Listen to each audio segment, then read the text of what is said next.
Paradise Lost, Book 1, Invocation. So like a Renaissance man, Milton also invokes Holy Spirit to his aid. So as a true learned scholar, he blends classical, Hebrew and Christian element together. The prologues in Paradise Lost, actually no, prologue is this invocation here in Paradise Lost Book 1, begin as classical invocations, but with one exception. They rise to Christian prayers to the Holy Spirit. So Milton also possesses high moral plane.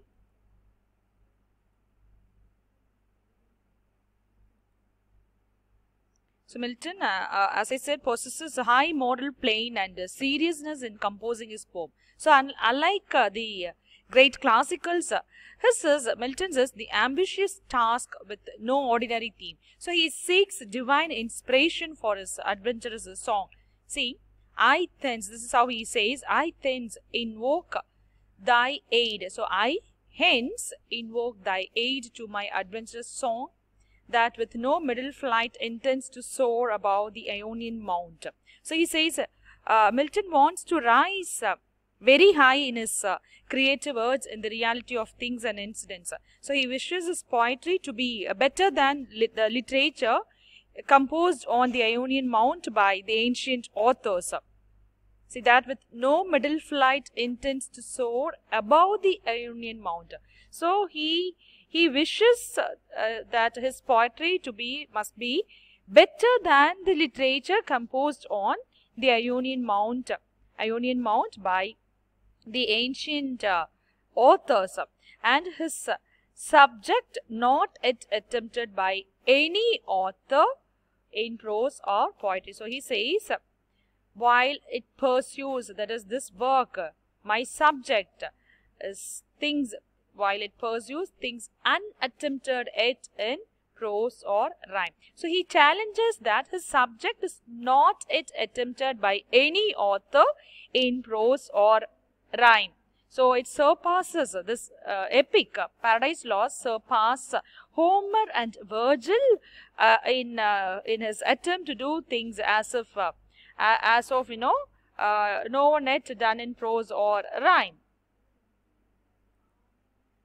And chiefly thou, O Spirit, that dost prefer before all temples the upright heart and pure, instruct me, for thou knowest thou from the first was present, and with mighty wings outspread, dove-like sat brooding on the vast abyss, and made its pregnant.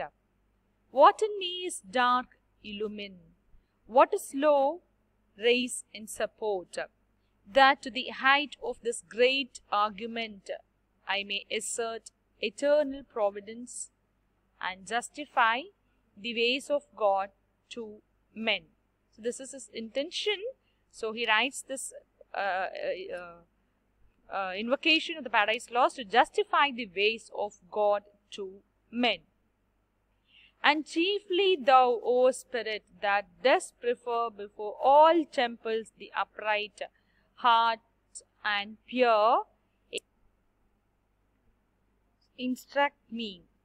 So see, Milton here, he glorifies the muse, he prays to the muse, saying that chiefly I call upon you. Okay, chiefly I call upon you, O Spirit of God. Chiefly I call upon you, O Spirit of God, for you prefer, that is, you prefer to dwell rather in just and blameless hearts than temples. So, O Spirit, Spirit of God, you prefer to dwell rather in just and blameless hearts than temples. So, rather to dwell in temple, you prefer to stay or dwell in the just and blameless hearts. So, I pray to you, I beg you, instruct me, for thou knowest from the first was present. So, I pray you to guide me, for you know everything. So, nothing is hidden from you. You were present from the beginning and sat like a dove with wings expanded on the limitless void of chaos. See, thou from the first was present. So he was asking the Holy Spirit to fill him with the knowledge of beginning of the world, because the Holy Spirit was the active force in creating the universe, and it was there throughout. It was present from the beginning, sitting like a dove. Okay, the muse was sitting like a dove from the first was present. So the muse was present from the beginning, and with mighty wings outspread, dove-like. So the muse was sitting like dove with wings expanded. Okay, with its wings expanded on the limitless void of chaos. So wings outspread, dove-like, sat brooding on the vast abyss, means the void of chaos, and quickened it with life. So you gave life, that is, and made its pregnantness. You immediately life is given. Okay, quickened it with life, and that this is one glorification. Next, his prayer is, what in me is dark, illumine. So dispel all the dark, all that is dark in me. Elevate all that is low in me, so that I may rise to the loftiness of my great subject. So what in me is dark, illumine. Dispel all that is dark in me. And Milton, he further expresses his humility with an earnest appeal for divine support to overcome his limitation. So what in me is dark, illumine. So it is a poignant reference to his terrible limitation as a poet and his blindness. So you all know he lost his eyesight at the age of 44. So he knows his limitation as a poet with the blindness. And metaphorically, the darkness might be the ignorance if the poet has any. Okay, it could refer to the ignorance if he has any. And epic is a poetic art of a high order, and lowliness is also to be removed from him. So Milton's plan is to affirm that the divine plan for the world is beneficent, and that God's dealings with men are always just. So what in me is dark, illumine. Remove that darkness. And I pray you to guide me, because you know everything. Dispel all the darkness from me. Elevate that which is low in me, so that I may rise up. Okay, what is low? Okay, elevate what is low, raise and support, so that I may rise to the loftiness of my great subject, and I may prove the wisdom of God's government.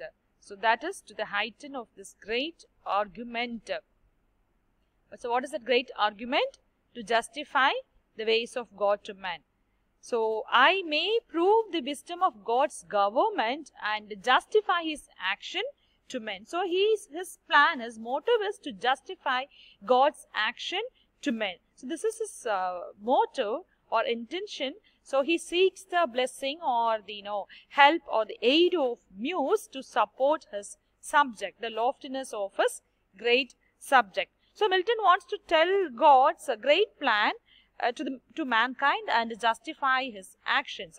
So if you see these 26 lines, this invocation, as I said, it contains just 2 sentences. So these 26 lines are extremely compressed, containing a great deal of information about Milton's reasons for writing this epic.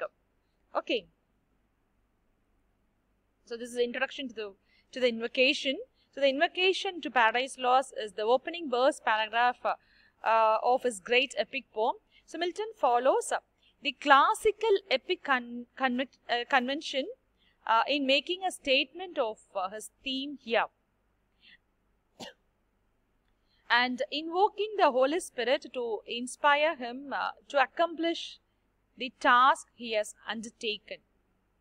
He also uses these 26 lines to indicate the ambitious and comprehensive nature of his task, and expresses desire to establish his status as an epic poet on a higher moral plane than that of the Latin and Greek classics.